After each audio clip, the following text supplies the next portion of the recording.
This is something you can't miss. What's behind racing? What's the motivation? Because I like to race. That sure is fun.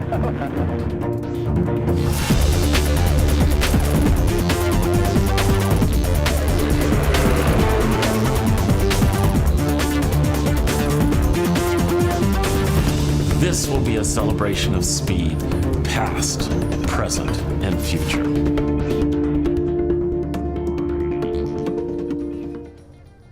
It's the first ever American Speed Festival, and it's coming your way from just outside of the Motor City of Detroit, Michigan. The M1 Concourse is in Pontiac, Michigan. It's a beautiful facility ready for this inaugural event. Hi everybody, I'm Ralph Sheheen alongside my good buddy Brian Loans, and we are thrilled to be here at this incredible facility known as the M1 Concourse. And maybe you have not heard about it, but I promise you after today, you won't forget it. This place is remarkable. It's remarkable, and if you haven't heard about it, not only will you want to see it, you want to experience it like we are this weekend with some of the greatest cars in America running around the 1.5-mile course at a place that really has incredible history. We go back over 100 years, and this place stood as a factory for the Rapid Truck Manufacturing Company.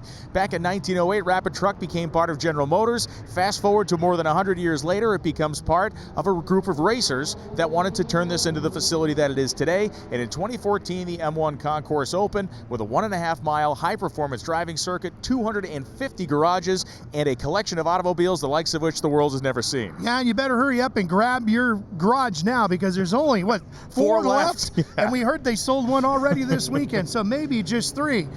But this track itself is really interesting. It's not very wide, but it's very challenging, and there's a very long back straightaway where you can find some speed. 1.5 miles long, 30 feet wide. It features 11 turns and a 30-foot elevation change over the course of the run. So what we're going to see in here today is we're going to see endurance cars, sports cars, supercars, vintage Indy cars, Can-Am cars, big block Chevrolets, all the way to the nasty 12-cylinder Ferraris. Oh, and if that's too new for you, don't worry. We got a 1901 sweepstakes as well, the first ever Ford racing car that basically built Henry Ford's empire.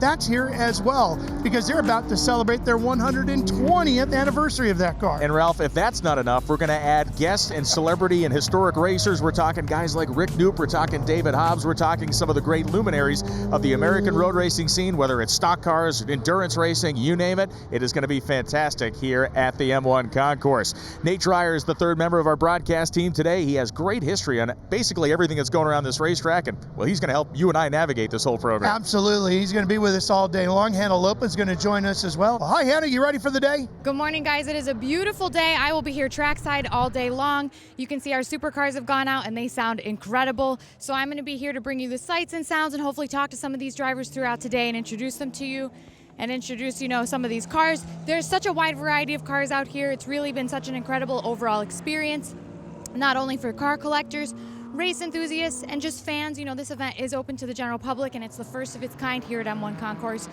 So we're really excited to see all of that and bring all of that to you as soon as possible.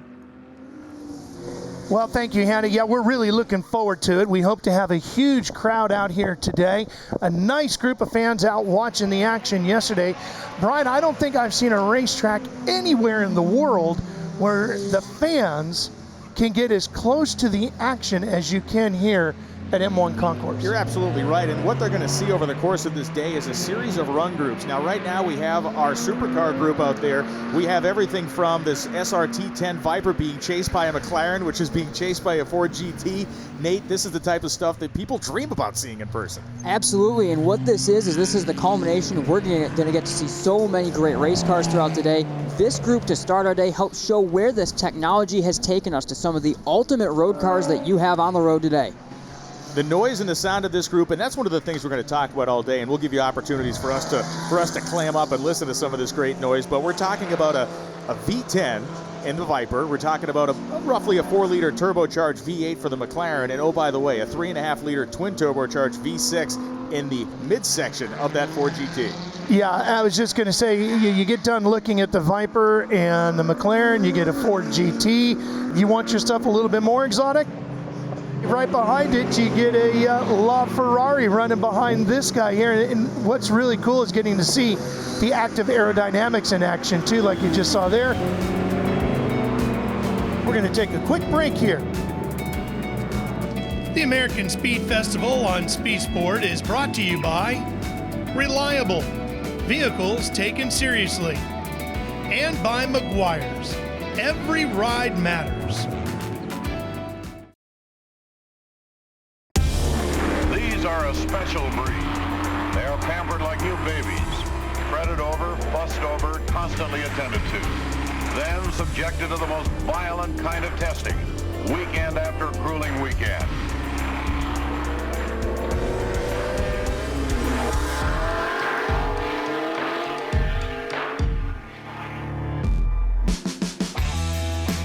And that is what the American Speed Festival is all about, the past, the present, and the future.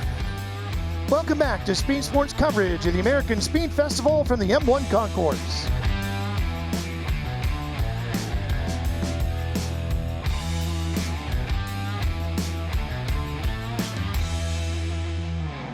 So if you're unfamiliar with Ruf, they're not necessarily they're not necessarily a Porsche modifier. They're actually a car builder. They buy these cars from Porsche as a body in white, and they start from the ground up to build their version of what they conceive to be the ultimate Porsche.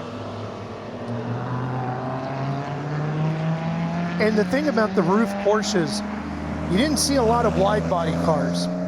Their theory was get all that aero. Yes, the wide body, I think, looked better, right? And that was maybe what a lot of the aspirational posters were of, but the narrower body, of course, less drag, and Ruf was all about top speeds. If you remember, back in the era, the 80s and 90s, when the Rufs were really out storming around the globe, Car and Driver, a magazine like that, would do a lot of these top mile-an-hour speed runs, and they get a Ferrari Testarossa and a Lamborghini Countach out there, and the Hammers from Mercedes and Callaway Corvettes, and the Ruf would always show up, and a lot of times it was top of the charts, 200 plus, 217, 221, and a lot of it was because of the big motor and that narrow body.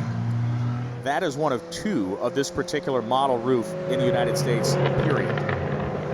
And this is a unique one when you match in all the street cars. This is obviously a race complete car, a Ferrari 488 Challenge Evo. This car designed to run in the Ferrari Challenge series around the world, the various offshoots of those series. This, as I mentioned, is the Evo package, so it's kind of the second generation body on that 488 Challenge car. A little bit different front aero on the machine.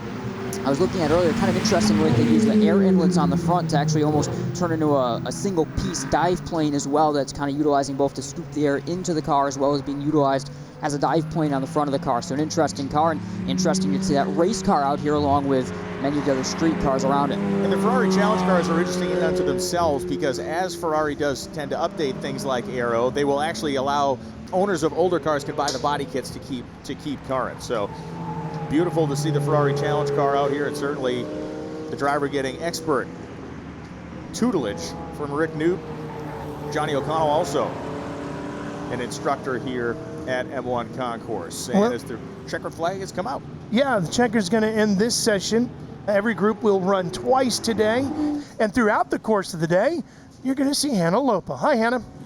Well, guys, as these supercars are coming off track, I want to take the opportunity to tell you about something special that M1 has to offer. They have a performance driving school. Behind me, you can see their performance fleet of Lexus vehicles. And I talked to some of the instructors. I said, what exactly does this school entail? And they said, we have capabilities to take drivers of all skill levels, whether it be a novice or a car enthusiast, a professional, and help them really tailor and hone in their skills out on the track. So someone like me who has experience on the track, but mostly on motorcycles, they said they could teach me how to kind of apply that knowledge behind the wheel of a car. So that's a really unique and interesting experience. I would love to look into that in the future. A lot of fun to get out here at speed and see what you could do around this facility.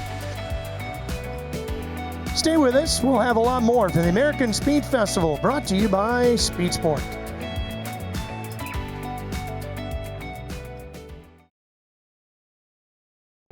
Welcome back to Speed Sports coverage of the American Speed Festival from the M1 Concourse in Pontiac, Michigan.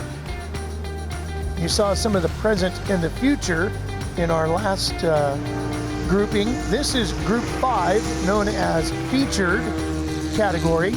And I think this one, Brian, is maybe one of the most diverse categories you're going to see all weekend, and has some of the most unique vehicles in it. Well, if you like sitting a little lower to the ground, how about a 1972 Lola T290 HU28? This was built for 1972 season of competition in the under 2-liter championship. This was originally one of 4 cars that were brought to the United States by legendary car owner Carl Haas. It has a long weaving history after that as well, but just a beautiful little sports racer machine for sure, with the American Speed Festival logo featured prominently on the front and side of the machine as well. And it was a winner too. It won in 1972 the American Road Race of Champions at what is now known as Michelin Raceway Road Atlanta.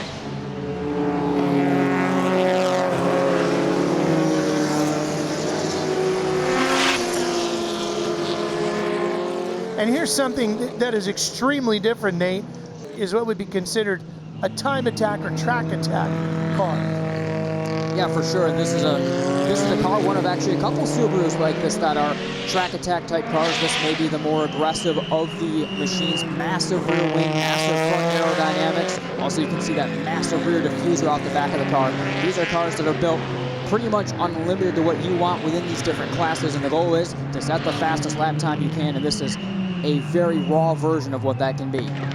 Pound for pound as street cars, the Subaru WRX and the STI are nearly unbeatable for the fun per dollar price, and they can make immense amounts of horsepower. Obviously, this car wears a much larger turbocharger than stock. It has very capable aerodynamic and suspension enhancements, but this thing is a raucous little station wagon.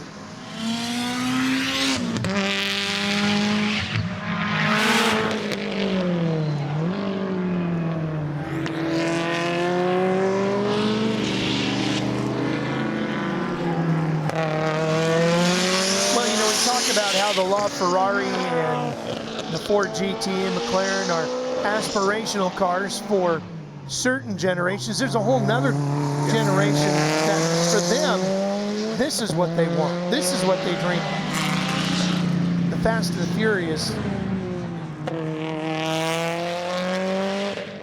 We're about to see something else now that we haven't seen yet this weekend. It's been on the list, but we haven't had a chance to see it on course, and that is the Maserati birdcage. Oh, wow. There it is, right there. And there's why it's called a birdcage, right behind the screen. You take that bodywork off, it's an absolute mass of small tubes looking like a birdcage. Over 200 of them.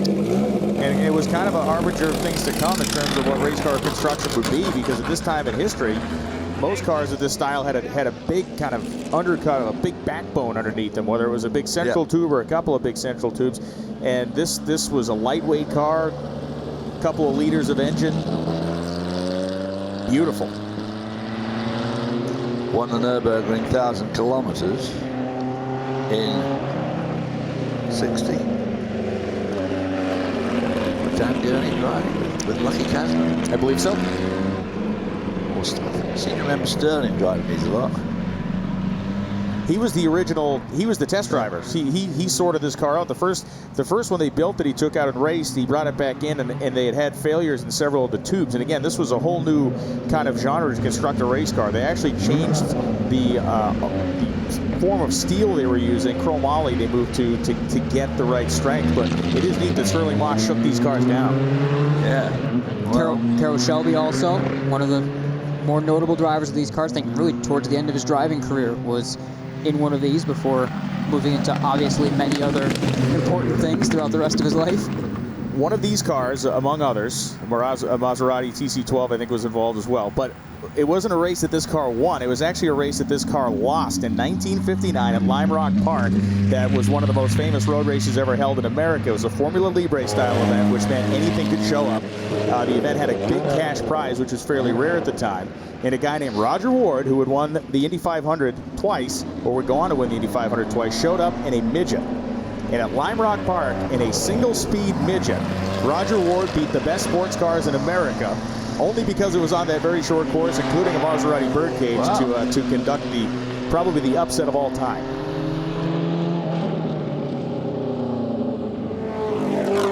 Well, the checker flag is out, bringing the featured car category to a close for now.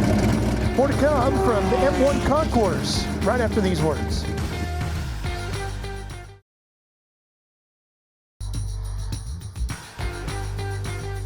Coming up next here at the American Speed Festival from the M1 Concourse in Pontiac, Michigan, is going to be the historic stock car category. A really cool setting to now bring out some big old American iron. Kyle Petty's old mellow yellow 42, and I think out of the Sabco Racing Stables, which was owned by Felix Sabates, I think if Jeff Gordon's rainbow car was pretty shocking, right, when it first debuted on the scene. I think this also would fit in that category. That mellow yellow paint scheme was pretty wild back in the day, and a lot of people became Kyle Petty fans and cheered him on, not just because Kyle's a great guy, but they just fell in love with this paint scheme. They did. I mean, it's a beautiful car. Of course, Pontiac, unfortunately, has departed us as an active manufacturer, but Pontiac had a great history in NASCAR. In fact, for very many years was the winningest brand in NASCAR before being supplanted by others. But in this area, you're talking about an engine that makes about 650 horsepower. It's a Laughlin-built chassis, which was nicknamed Rock. One of the things that I think some people know and some people don't, stock car teams, especially this era, had nicknames for every one of the chassis Every one in of the them. shop. Rusty Wallace had Brandy and Midnight were two of the most famous chassis names. But I think the other thing that people fell in love with Kyle, with this 42 car, not just the paint scheme, but the flowing locks that he had back then, and the mustache that he was running. Kyle really had the swagger going on in this era. There was one person on this planet that could have pulled off that haircut successfully, and it was Kyle Petty. And he did it. And incidentally, that car won the Watkins Glen race back in '92. Compared to the other cars that are on course, engine-wise, it ain't that big. But weight-wise, it probably is. It defies the imagination that somebody looked at this one time and said, man, that would make a killer race car. And it was. And it did. It was a killer race car. In fact, the stats on this car, Nate, are really pretty spectacular when you think about it. This is the sole surviving authenticated fabulous Hudson Hornet, and it just flat dominated stock car race. Absolutely. Herb Thomas, the driver, or one of the primary drivers and the most well-known driver of the Hudson Hornet machine, two-time NASCAR champion in the 1953 season when this number 92 machine was the one that Thomas was behind the wheel of. How about 15 races won and a championship for dominance? An incredible 1953 NASCAR season for this machine and Herb Thomas. And if you have little ones in the house or big ones that are kids at heart, like the three of us, you might remember the movie Cars. And of course, this is what Doc Hudson was modeled after, the character voiced by the legendary Paul Newman. Hannah, I think you've got another one we're going to be anxious to see here soon. Ralph, our IndyCar class is getting ready to hit the track, and in the class is this F5000. I've got Kurt Bennett here with me. He is the owner and behind the wheel today. Kurt, what can you tell me about this magnificent car? This car was built in 1976, originally raced by Alan Sir Sr., won Riverside in it, and it's just a great car. How does it handle out on the track? Well, we haven't been out yet, but this track is it's a little tight for this type of car, but we're going to have some fun. All right, well, enjoy it. Thank you so much, Kurt Bennett. Guys? What a great category F5000 was, and you really kind of wish it would have survived. Yeah. You know, it just too short-lived. We look at the way racing evolves. When Can-Am kind of went off the rails with the 91730 and ended after 74, Formula 5000 picked up the mantle for a few golden years. Mm-hmm. Sure did. Great looking cars. I love the huge high air boxes and they're just sleek looking, kind of the best of the combination of Indy cars and Formula One cars of that era. When you mentioned cost, when we were talking about the Lola, the cost of running a Formula 5000 car versus running a Formula One car of the era was vastly different, and the cars performed almost the same. And we'll talk more about the fact that they actually had some head-to-head showdowns between the two styles of cars. And with the names like Al Unser and Mario Andretti and Brian Redmond and David Hobbs and on and on and on, It was a stacked field of competitors. Speed Sport will be right back to M1 Concourse in Pontiac, Michigan for more of the American Speed Festival after these words.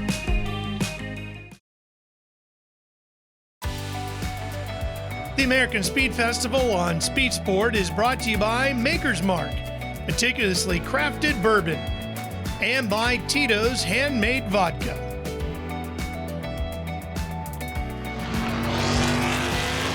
On that wing, you see the American Racing Wheels logo. Classic of the era. This car, that T32 variant, also a Lola chassis. All three of our F-Stop 5000 cars running right now are Lola chassis. Big Al's name on the side. It was the 50th anniversary this year at the Indianapolis Motor Speedway of Big Al winning his first Indy 500 of 4 and doing it in the famed Johnny Lightning Special. Yes, beautiful car. Oh, You man. know, we've mentioned the fact that this car is a high air box, and if you're wondering why that is at home, you have multiple reasons here. The first one, the higher you get that up, the cleaner it's going to be, and you're going to be a nice, clean ram air effect air. It's not going to be interrupted by the driver's helmet. Note how it pinches in. The reason it pinches in is because now you're going to amplify that ram effect. You're going to take all that air coming into the top, and as you have that pinch, what's going to happen? You're going to increase the velocity of the air heading through that pinched off area, and directly below that pinched off area are a set of velocity stacks on top of what are likely Weber IB8 carburetors. And the reason why you want to do that, because you mix air with fuel, and what do you get? Horsepower. More of it you can burn. The more fuel you can burn, because the more air you get in the motor, the more power you're going to make. That's right. Look at another T192 logo, that blue livery on that car. That's the original paint, the original livery that was on that car. It's been on the car the entire time. A rich history of this car, driven by Jim Ditmore most kind of famously in terms of the history of this team and the Castner Brophy racing team. And Ditmore maybe having some issues throughout the years. He was hitting things with the front of the car throughout time. So I think, as you mentioned, Brian, yesterday, essentially just via the Sawzall, they would continuously whack off that front wing, and that is why you see such a narrow front wing on the car.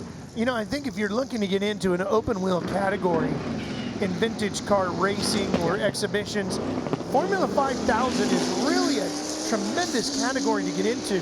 Cars are cheaper to buy and easier to maintain, Brian, because you're talking about these small block, big block Chevy engines as opposed to a turbine Indy car that we saw a little while ago. It's pretty hard to figure out where to go to get it parts at your local Pep Boys for a turbine. Unless you're Lingenfelter, who actually is in the turbine business, you're out of luck. You're out of luck. But a 302-inch small block like this, and if you're going to race a car competitively and you manage the RPM, you can probably get the majority of a season out of your valve springs and valve frame components. And you know, meet Corwin that runs this car. He has been everywhere with it. And as you said, vintage car racing. What we're seeing this weekend is a driving exhibition, but there are very competitive series where it is wheel to wheel. The first guy to the finish line wins, and there's a podium at the end. Yeah, they sound great, they look great, and certainly quick enough. I mean, the experience from behind the wheel is going to rival anything else on the weekend, right? So what a tremendous category to be a part of. Hey everybody, it's Brian and Hannah. It is actually Thursday afternoon, and we got in early because, well, we're the cool kids and we have a camera at one of these, so we get to do cool stuff. Hannah, there's a lot of neat stuff rolling in back here. Really looking forward to this weekend. There's so much diversity in the vehicles that we're going to be seeing out on track this weekend, so it's going to be a good one for sure. Let's take a quick look see what we can find back here in the paddock. We're seeing a lot of incredible cars here in the paddock this weekend, and of course some star power, big names this weekend, like three-time IndyCar champion Bobby Rahal. Both of these cars behind me belong to him. Of course, he raced a Porsche 906 early on in his career, and being an IndyCar driver, he had to have a Gurney Eagle. Hannah's over there talking about Gurney Eagles and Porsche 906s. I'm here to tell you about Jim Hall. He is our big featured maker this weekend, the Chaparral race cars. This one behind me is pretty interesting. It's bright yellow. They called it the Yellow Submarine. This is the Chaparral 2K, which raced first at the Indy 500 in 1979 with Johnny Rutherford behind the wheel, and then would go on to be the 1980 IndyCar Series champion, also with Johnny Rutherford driving. What makes this car so special is one of the things that Jim Hall really perfected throughout his career, designing all of his sports cars, which was using aerodynamics to increase grip and to increase traction and to increase performance. It looks like a pretty standard Indy car up top, but underneath there's a lot of tunneling and different devices used underneath the body to create downforce to suck the car to the racetrack. You might not be able to see it here, but all the competition saw it in 1979 when he led 104 laps before the thing broke, but then in 1980 came back and won the championship. And that is the story of the Chaparral 2K. Log on to M1Concourse.com and the M1 shop for the latest in clothing and accessories for the American Speed Festival. You can also check the events calendar, the driving program, and book a corporate or facility rental.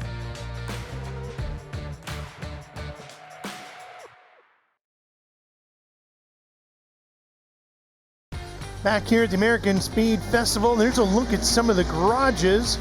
We're told there's 4 left, and by the time Nate, Brian, and myself each get one, that means there's 1 left for somebody out there to be our lucky neighbor.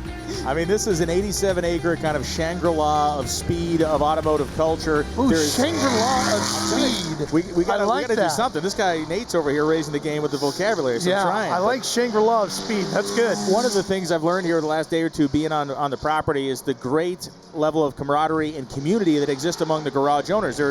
If there's text groups, people are having Taco Tuesdays. They go to each other's garages and have lunch. I mean, it really is a very, very cool place, and unlike anything I've ever seen in racing.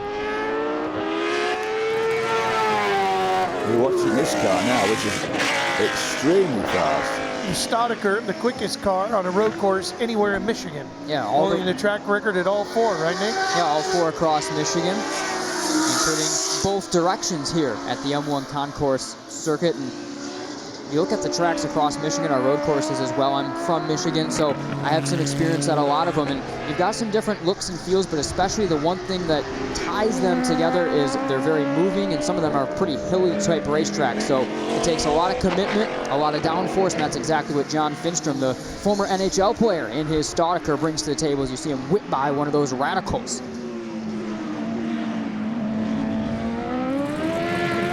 Guys, being down here at ground level, watching Finstrom go around this racetrack, that is a 750-pound devil on the shoulders of the other drivers.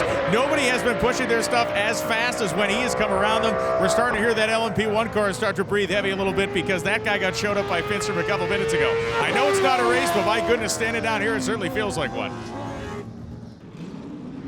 Nate, I'm going to let you explain this. It says Porsche across the front windshield, but you really have to look hard to figure out what Porsche you're looking at. Well, this one had me fooled yesterday completely. Yeah, so this car, essentially, you can start by looking at it as a car from the mid-1970s. It was originally a 1974 914. However, the owner also listed this as a 914 993 GT1. That's because while it originally did start as a 914 car from the mid-70s, as I said, you have a 993 sourced flat 6 engine that this runs off of, and then of course the bodywork is a tribute to the GT1 Le Mans winning cars from the late 90s, so a Franken Porsche, if you would. Well, I think you could call it just about anything Porsche, because if you start breaking it down, it sounds like there's DNA from just about everything mixed in. Truly remarkable car. Yeah, it is. I wonder what Porsche think about it. They're a bit funny about brand image. Well, it is certainly one of a kind, which is one of the things that makes the American Speed Festival so fun to come to and hopefully enjoy our broadcast here on speedsport.tv, because this is what you see here, a lot of uniqueness. Lots more great stuff coming your way for the American Speed Festival.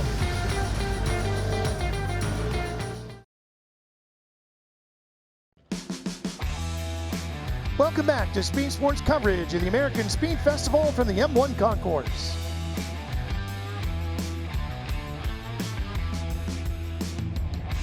And there is Ken Lingenfelter and the Zora machine, the Mule. The Zora Artus Duntov made famous. Car that he used to develop so many pieces and bits and components that helped make Corvette the legend that it is. Now he's got his hands in the wrong place on the wheel. He should have his hands at 2:45, not 5 to 1. I'm sorry. So it's the Duntov Mule car, Chevy Corvette. It's a 1954. And it was Zora's personal mule car that he used to develop future advances with Corvette. Smokey Attic built the motor. They've actually clocked it at over 150 miles an hour back in the day, back in the 50s. Obviously, I can't drive it that fast out here. It's pretty old right now, but it makes all the really great car noises you'd expect out of a car like this. So it really does have a lot of power. Not quite sure about the wing that goes from the interior from the car to the back. Pretty interesting aerodynamics for the time. Not quite sure it does anything for the car. I drive a brand new C8 Corvette right now, and it is an amazing car. I'm totally enchanted with it, and thank goodness for Zora and cars like this to help get us to where we are today. Nate, this is a very unique machine. Zora Wrx has done to have such a hands-on factor in the Corvette as well, doing the testing himself. And you know, there's obviously the stories about Smokey Yunick and his involvement with this machine, helping put this V8 in this car. It's just such a unique story to see a car that is this mule machine that is the reason why Corvette became the performance front-engine car that we see for so many years now. Obviously the mid-engine machine, but really this is the reason where we see kind of that platform of the American front-engine sports car come from. It is this machine and this mule design from Zora Wrx Duntov that he had commissioned and helped test.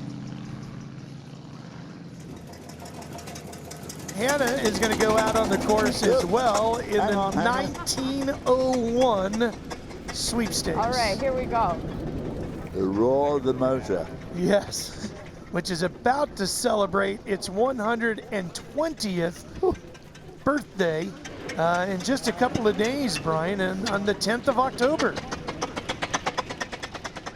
It's the only thing here older than me. And maybe quicker. And a lot quicker now, yeah. It's actually a lot quieter than I expected it to be. Beautiful day for a Saturday drive, huh, Glenn? Yep. It's an incredible car, Ralph. You know, the big irony here, of course, is that Hannah comes from the world of motorcycle racing, and this, of course, is the only chain-driven car on the property. So she at least has that going for her. Yeah, that chain looks a bit loose, doesn't it? I mean, wow, now they're moving now. You know, they say that that car could actually get up to 72 miles an hour in race trim. Wow. Whatever that is on a 1901 sweepstakes, right? Can you imagine going 72? How fast would you say we're going right here? 40. Wow. Not bad for a 1901, huh? Yeah.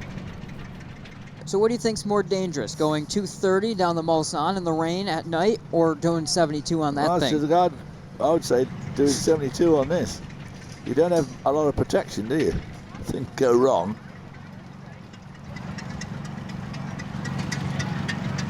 You know, we talk about the drivetrain of this car. We mentioned it yesterday, but it's a horizontally opposed two-cylinder engine. Each of those cylinders has a 7-inch bore and a 7-inch stroke. The math comes out to more than 530 cubic inches. It produces 26 horsepower, but immense amounts of torque at very low RPM. The flywheel on this car, if you ever get a chance to see it, it has to weigh at least 200 pounds. It has a flywheel on it like an old John Deere tractor. How do you learn how to work on a car this old? I've been doing it for 50 years. That's amazing. This thing is not stopping in any sort of distance. Even at 20-some miles an hour, it is still a very pre-planned destination to get it to stop. Yeah, you need a fair amount of runway, don't you? That's for sure. You can always do the Fred Flintstone and stick your leg out the side and hope you can slow it down. Hopefully nobody mentioned the braking issue to Hannah before she climbed aboard. So we're down here with Hannah. The car itself is popping, banging, and trembling. You're doing the same thing. Definitely a little pitter-patter. I was very nervous at first, considering, you know, there's no seatbelt. There's only really a handle on the side here to hold on to, but it was so much fun. I would definitely recommend it to anyone that has the opportunity to take a ride with Glenn. He certainly knows what he's doing, but definitely a beautiful day for a nice little Saturday drive. Fantastic. And boys, to answer your question, this car uses a band-style brake like you'd find on a go-kart, and we're going to get a shot of that as Steve is going to run the camera right down to get a shot of our braking system there. David Hobbs, that's as high performance as it got in 1901. Oh, yeah, there it is, yeah. Oh, wow. Whew. That's a good look, Hannah. I like it. Before you know it, she'll be driving the thing. Listen to it. Imagine your Uber driver picking you up in that. Stay tuned. Speed Sport will be right back for more of the American Speed Festival after this.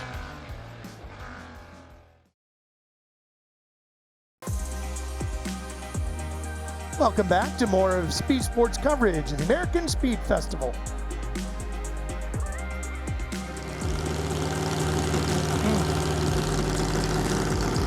That is something. That is 1,500 horsepower idling right there. And the 1,500 horsepower is coming out of 5.4 liters. Let's not look over that fact. It's not like that's some big 600 cubic incher. I mean, that is legitimately about a 340 cubic inch engine that is going to produce basically a horsepower of about 4 horsepower per cubic inch plus, which is astonishing. Twin turbo. Oh, yes. All the boost. Oh, yeah, baby. There it is, rolling for the first time this weekend. A 9:17:30, making laps at M1 Concourse. Oh, man. What an incredible way to work our way towards the end of the weekend here at the American Speed Festival. This is a numbers car, right? It's all the numbers. The one that I love the best. From a standing start to 200 miles an hour in 13 seconds flat. That's insane. He's going to wave the shadow by. In real life, that shadow would probably not have been able to catch a glimpse of the tailpipe of that 9:17:30 at full chat, right? Mark Donahue behind the wheel of that thing was just electric. I believe this is Patrick Morgan at Team Stradale driving, and my assumption here is that Morgan is going to make some slow laps to get a little bit of heat in those tires. Just such a striking car in this white number 4 livery as well that it's in. Obviously most known for, as we mentioned, the Mark Donahue, the Sunoco, Penske livery car, but when it's just in white, when you can see these flowing, very simple body lines, it's one of just the most striking race cars. When you combine it with the power, you're going to see. Part of the size of this car is due to the fact that it has a 116-gallon fuel tank. And it has a 116-gallon fuel tank because it consumed fuel at an astronomical rate. And on a normal race weekend, this car would barely get 2 miles per gallon during a race condition, especially if the power was turned up in a qualifying situation when they would wick the boost up to get more power out of it. Now, in a normal race trim, it would make about 1,100 horsepower, but according to all the lore and the mythology and, well, the facts, when they cranked the boost up, there was about 1,500 horsepower available for Mark Donahue or George Foreman to apply. The first time the 917 ran in the U.S. when they shipped it over, its first test in the United States is what is now known as Michelin Raceway Road Atlanta. And in that 73 season, Donahue won 6 of the 8 races that year. Here comes one of my all-time favorites right there. Anything with a Shadow name on it, to me, is just really a neat race car. Sure, the Chaparrals are, and they're all white. These are all black. Kind of the opposite thinking, right?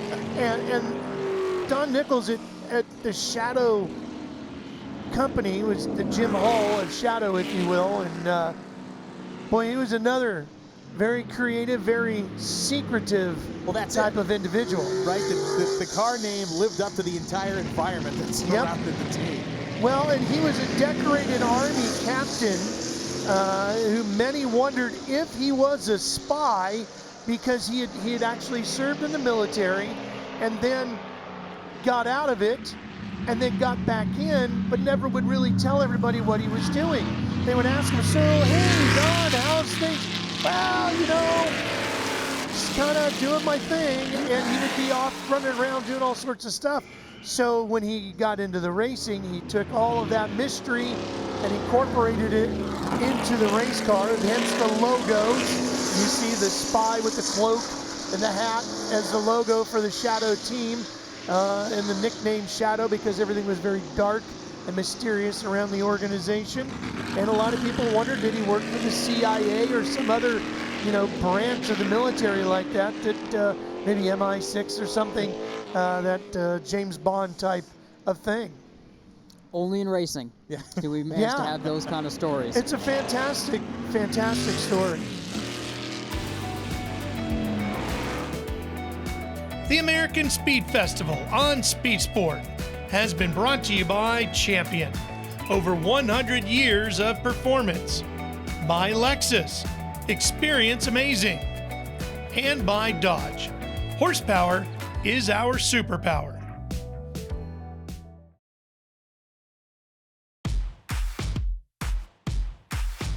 Welcome back to more of Speed Sports coverage of the American Speed Festival. Well, we've been having a lot of fun here at M1 Concourse. We sure hope you've enjoyed our coverage. Ralph Sheheen, David Hobbs, Brian Lones, Nate Dreyer, and Hannah Lopez out there somewhere around the racetrack right now. And this is the first ever event here at M1 Concourse like this. And what we've been hearing, if you haven't been with us all weekend, is that the American Speed Festival is coming back, and it's going to be this first weekend in October. We certainly plan on being here each and every year. We sure hope you can join us. Next year, Brian, it looks like we're going to talk a lot about Shelby Cobras. We will be talking about another great, innovative American mark. We're going to be talking about more roaring V8s, going to be talking about more triumphs on the racetrack. So, you know, the Shelby American name goes far beyond just the Cobra, and that's going to be a great way to celebrate. This is one of those situations where I'd say I'd be happy to take third pick. Right?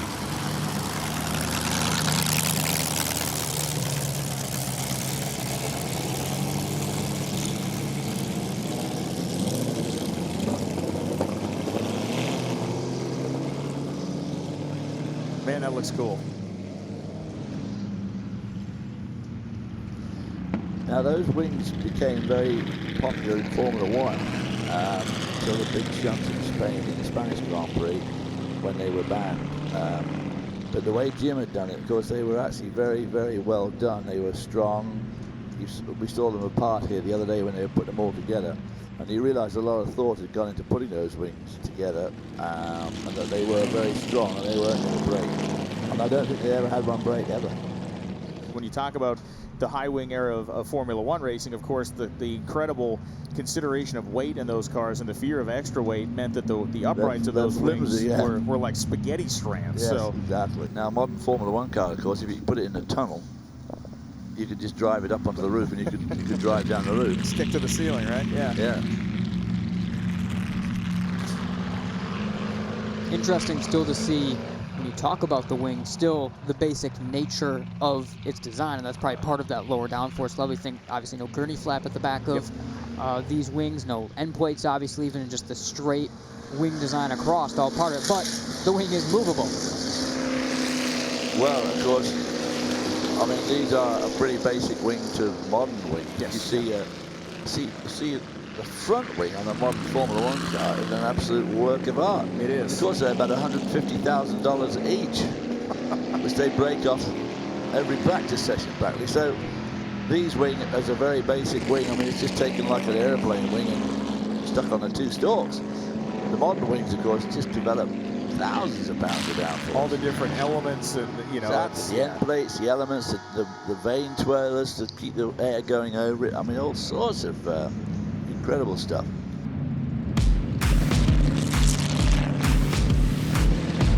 The American Speed Festival. More than 100 race cars representing 7 classes with over 120 years of racing were on the site for the 3-day event. It all began Thursday with a dine and drive tour. The whole group drove out to the legendary Ken Lingenfelter shop and got a private tour of his impressive collection.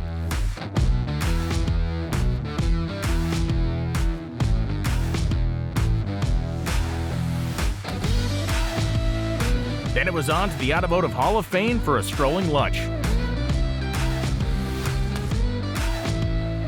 And finally, over to the Henry Ford to check out the new Motorsports exhibit.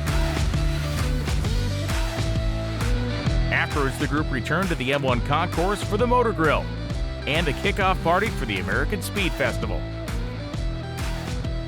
On Saturday, following the conclusion of on-track activity, it was time for the sold-out checkered flag ball supporting M1 Mobility in the new M1 Event Center. Bringing together community, industry, and political leaders to raise funds to assist with the transportation needs of Pontiac residents. A very special, one-of-a-kind artwork was auctioned off. And it was here at this event where Jim Hall was honored as the first Master of Motorsports for his groundbreaking design innovations in the racing world. Hall attended virtually and answered questions from fellow Motorsports Hall of Famer David Hobbs, while Jim's son received the award in person.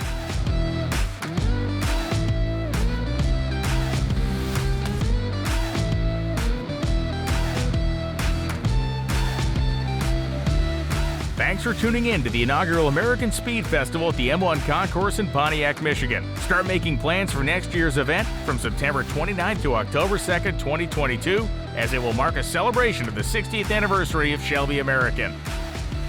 It's been our sincere pleasure to bring you all this coverage of the 2021 inaugural American Speed Festival, and on behalf of all the hardworking staff and executive management at M1 Concourse, along with Hannah Lopa, Nate Dreyer, and Ralph Sheheen, I'm Brian Loans. Thanks for watching, and we can't wait to see you again in 2022.